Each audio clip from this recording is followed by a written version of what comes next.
last year criticizing U.S. foreign policy. What would you do differently, Donald? I'd make our allies, forgetting about the enemies you can't talk to so easily, I'd make our allies pay their fair share.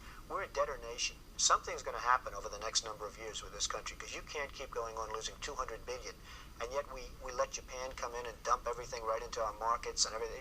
It's not free trade. If you ever go to Japan right now and try to sell something, forget about it, Oprah. Just forget about it. It's almost impossible. They don't have laws against it. They just make it impossible. They come over here, they sell their cars, their VCRs, they knock the hell out of our companies. And, hey, I have tremendous respect for the Japanese people. I mean, you can respect somebody that's beating the hell out of you, but they are beating the hell out of this country. Kuwait, they live like kings. The poorest person in Kuwait, they live like kings. And yet they're not paying. We make it possible for them to sell their oil. Why aren't they paying us 25% of what they're making? It's a joke. This sounds like political presidential talk to me, and I know people have talked to you about whether or not you want to run. Would you ever?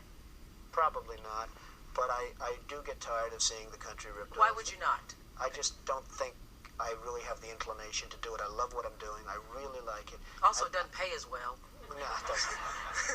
But, I just probably wouldn't do it, Oprah. I probably wouldn't, but I do get tired of seeing what's happening with this country. And if it got so bad, I would never want to rule it out totally, because I really am tired of seeing what's happening with this country, how we're really making other people live like kings, and we're not. What do you think of this year's presidential race, the way it's shaping up? Well, it's going to be very interesting. I think that probably George Bush has an advantage in terms of the election. I think that probably people would say that he's got like that little edge in terms of the incumbency, et cetera, et cetera. But I think Jesse Jackson's done himself very proud. I think Michael Dukakis has done one hell of a job.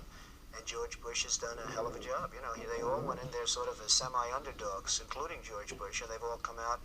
I think people that are around all three of those candidates can be very proud of the jobs they've done. You've said, though, that if you did run for president, you believe you'd win.